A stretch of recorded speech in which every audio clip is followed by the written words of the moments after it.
If you haven't made it down to Caught in the Moment, you still have time. The exhibit's going on until the 16th. Coming up in just a little bit, we're going to be talking to Heather Soderberg. She's the sculptor behind the African wind goddess. We'll find out how she got into this and what makes her passion come to life every day. That's coming up in just a little bit. Keep it here. Keep it local. We'll be right back.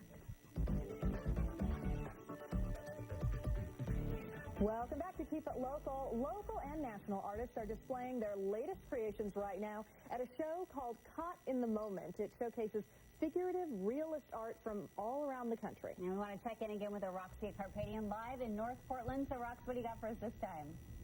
Well, we did a little bit of painting, and now it's on to sculpting. And this is Heather Soderberger. She's actually been sculpting since she was 3 years old. I know it's hard to imagine, but this is actually one of her first pieces of work, a little hummingbird. Tell us a little bit about this. It's really impressive for a 3-year-old. I couldn't even do that now.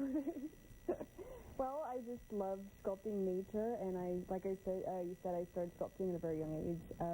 I was mute for a great deal of my childhood, so that's just how I expressed myself, and I sculpted a lot, and I loved animals. We had and it's so detailed. I mean, looking at it, it's just so impressive. I imagine you didn't get a hummingbird to stand still for you. You just kind of use your imagination.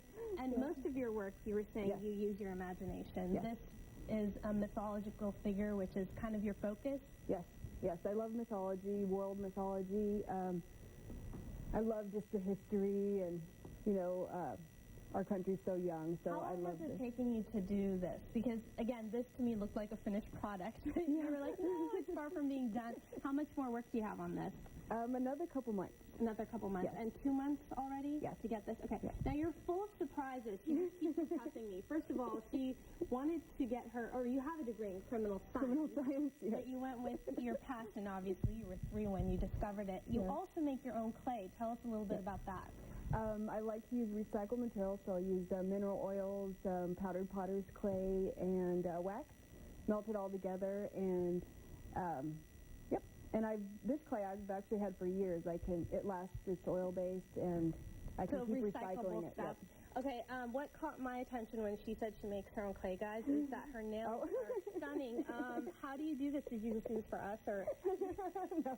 How do you? Actually, I know the clay itself is just it's full warming, of moisture. And full of moisture. So okay, very good for the nails. So in the last, for a long time since you've been doing this, how has your work transformed? How has it changed?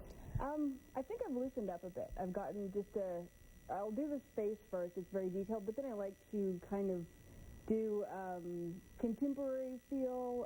Some of my work, like this lady. This is actually dipped in bronze already, which once you're done with the African wind goddess, you will be as well. Okay, what's the process like going from clay? It's a long process. It's called the lost wax method, and it ends up being cast in bronze through about 13 different steps. Oh, wow. Yeah. Okay. And I do all the work myself. I have my own foundry. So this is your full-time job? Yes, it is. Now, how much would something like this cost? She will be starting out at $6,240. Oh, wow. Yes. Okay. All right. So you got that much money. Come on down. And even if you don't come down to purchase something, really come check this out. It's really incredible. A lot of painting, sculpting, as well as photography. I have one of the photographers standing there. Hey, how are you? He's been snapping pictures throughout this process. A lot of local and national artists, and again, it is at 611 North Tillamook.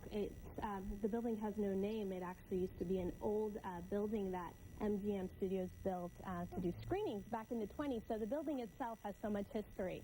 That is very interesting. So, again, she's the one that was doing it since she was 3. That's just amazing. I mean, I was eating Play-Doh, I think, when I was know. I keep trying to remember what I was doing at 3, and I just can't remember. I don't think I was as talented as her. Well, it's amazing to see so many great artists, and especially seeing them while they're working. I think that's great. So thanks for showing us that, Rox.